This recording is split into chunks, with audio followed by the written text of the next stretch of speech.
8:38. Nashville's Morning News on Super Talk 99.7 WTN. Time for the Gang of Four, featuring Chris Hand. Hello, Chris. Hey, what's up, guys? Good morning. Johnny B is here. Good morning. I'm Dan.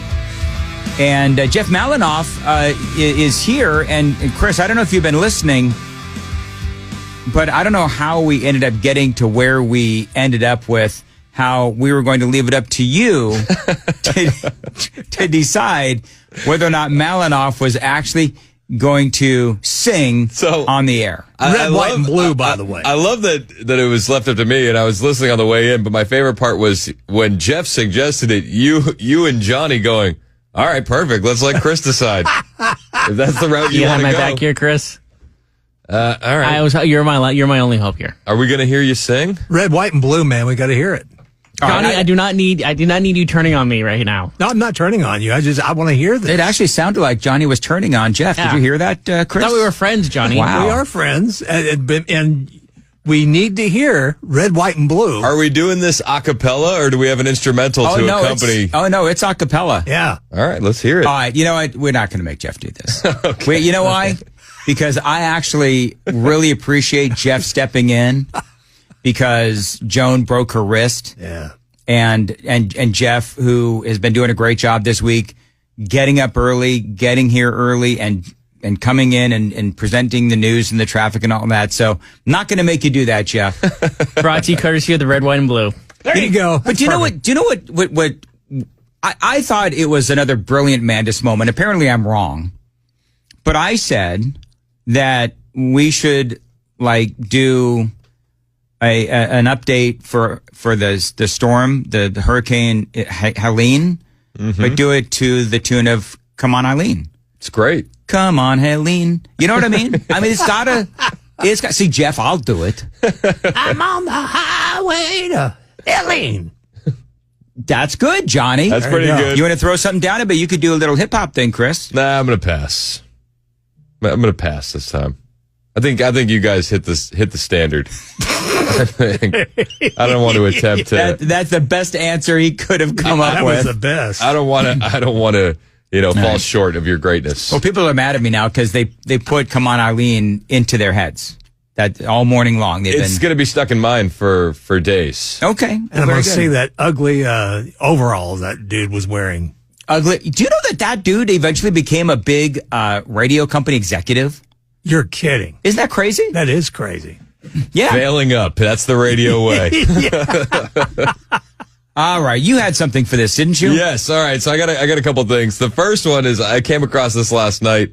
The Prime Minister of the United Kingdom, Keir Starmer, he had a bit of an issue calling for the return of the hostages. Immediate ceasefire in Gaza. The return of the sausages. The hostages. Oh, God. He even... The return of the sausages. Return the sausages With immediately. those bangers and mash. Gaza. The return of the sausages. The hostages. He tries to act like nothing happened. He's like, the hostages. That's what I said. I totally said it. That's what I meant. Those terrorists have been stealing our sausages, and they've done it for the last time. I want my links back. Mandis wants his. Don't go down that road, man. In both hands. Yes. I told you not to go down that road. For people who heard that from a while ago, you're laughing. Some people don't understand the joke, and we're not going to explain it. No. Keir Starmer went into Costco the other day, and he went up to the sample lady, and he's, I demand these sausages. Immediate ceasefire in Gaza. The return of the sausages. The hostages. You know that he realizes what he did. The return of the sausage. And he's like, oh my God, what did I say? So I was just thinking I played this like 15 times last night laughing, and my wife is just like, why are you listening to this British guy repeat this? I'm like, is this the flub of the year? Like, I know we've had some good ones with Joe Biden and with Kamala, but this could go down as the greatest flub of 2024. Immediate ceasefire in Gaza. The return of the sausages. The hostages. It gets better every single time you listen to it. The crowd saved him, by the way. If they didn't cheer and they were just like, wait, did he say sausages? Did he say sausages? I know we're supposed to clap here, but he did say sausages. Thank God I had the applause thing over my head to say I should clap here. That'd be funny. You know what? And you know that he has been living with this since whenever, this is yesterday? This is a couple days ago, I think. Oh, he's been living with this. Oh, yeah. You know, He's in his doom spiral. if I was his arch enemy, I would have like sausages delivered to his home. You know what I'm saying?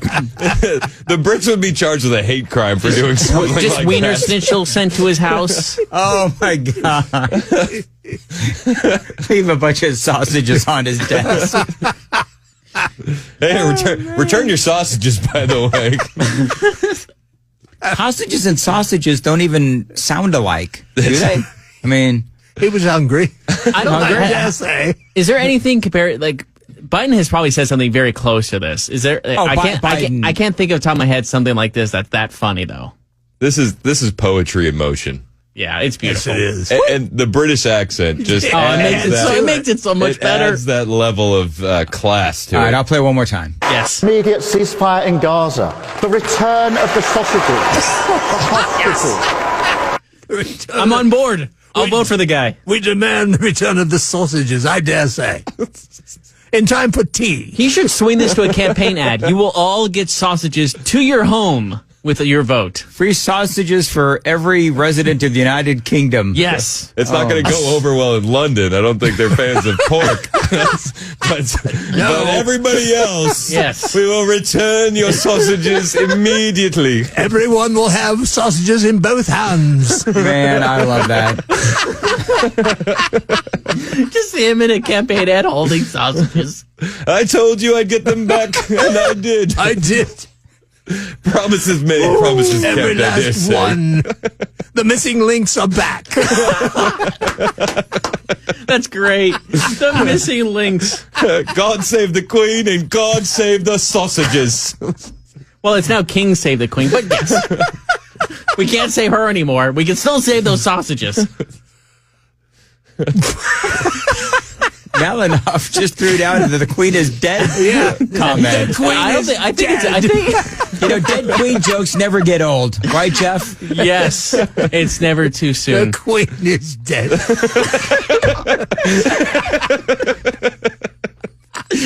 The Queen is dead. We have no sausages. Blimey. Boy. All right. So we did a bit earlier, and we were talking about who do you think the most hateable person is? So, It's and I not asked, Keir Starmer. He's bringing No, back the sausages. Man, They He's love the most him. loved man in the world right now. sure, sausages for everyone. sausage manufacturers are rejoicing. Anyway, so we're talking about who the most hateable person is. By the way, you talk about Joe Biden and like all of his flubs. Those have kind of taken a back seat because of the whole Kamala thing. I think. Who do you think is worse with the flubs, Kamala or Joe Biden? Oh, Biden. Biden, yeah. think so? There's no Okay. competition. Okay, But Kamala gives the word salad buffet like no Yeah. other. Yes. is there sausage in She that? feeds everybody with that salad. I think that the worst Joe Biden, and we don't have the audio ready, but the worst Joe Biden moment was when he called out for the dead Congresswoman, Yes. Jackie Walorski. Yes. Where's Jackie? She's or, dead. or what about She's as dead as the Queen, sir. Shane Kanawa? Coat Kanawa? Kawaii. Kawawa. Anyway, so I was going to say that my most hateable person. We were talking about this earlier, and we did ask it. Did you start compiling on the super text line, I got a couple. Jeff? Well, so we asked people to tell us who their most Yeah. hateable is. People were like Hillary, AOC. Hillary was probably the most common one I saw. Okay. Really? Hillary? Hillary's up there. Some people said Biden. Some said you as a joke. We should do hard mode, Republicans only. Ooh. Wow. Liz Cheney. Liz Cheney. Oh, yes. Dick. Does Dick Cheney? does yeah. Adam Kinzinger count? No. Well, No? he's got an R by his name, so Yeah. I guess, yeah. Yeah. Well, it's on CNN, so does that really count? No. Yeah. No. That's like Republican adjacent, as you would say. Chris. All right, so I think mine would be either Joy Reid or Joy Behar. I think that would be my. Kamala Harris right up there though, because as I said during the original conversation, I don't like the lying. That's my problem. Is that because somebody accused me of whatever? I didn't even forget how we got down that road, but I hate the lying. Yeah. Mine's Yes. still Keith Olbermann without question. He's just a cruel. He's Yeah. mean. He's just a cruel individual. Like a day after Trump gets shot, he calls him our Hitler still, and I think that's so disgusting. Who you got, Johnny? There's too many. No. I have to say Keith Olbermann, definitely Joy Reid definitely is up there. In fact, Joy Reid, Joy Behar, two women that were just inappropriately named because they don't bring joy at all. You know, along those lines, did you see what happened yesterday when Joe Biden was on The View and Whoopi Goldberg is talking about how Donald Trump is like a bug? Yes. You hear this? All right, so listen very closely to this. Then he just wouldn't go. He was like a bug. He just kept being there. He was like a bug right there. So you felt. So what you just heard is Joe Biden putting his hand down on the table like he's squashing a bug. After we find out that you've got, obviously we know, 2 assassination attempts. Iran has been plotting. Iran continues to plot, trying to take out Donald Trump. And by the way, Trump had a great post somewhere on social media yesterday where he's like, so let me get this straight.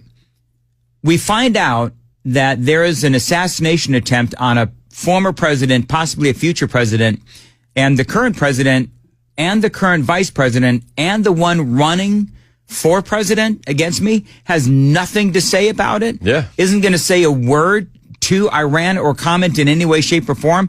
How is that possible? That is a great point by Donald Trump. Absolutely. You didn't even mention the 5 assassination teams roaming around the country. Matt Gaetz.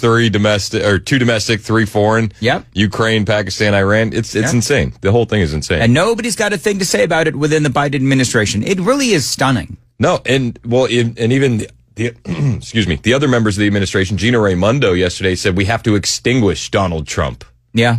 Good gosh. They just, And then they say we need to tone down the rhetoric. no, sure. Yes, She said that after all this happened, too. It was like 2 days ago she said that? No, I think that was yesterday. Was it yesterday? That Yeah. blows my mind that they think that's okay to say. Well, it's not okay to say. The fact that they think it's okay shows you a lot about them, and it shows you a lot about not only the lies that they tell, but what they choose to portray to the American people and Iran and our enemies and China and so on and so forth.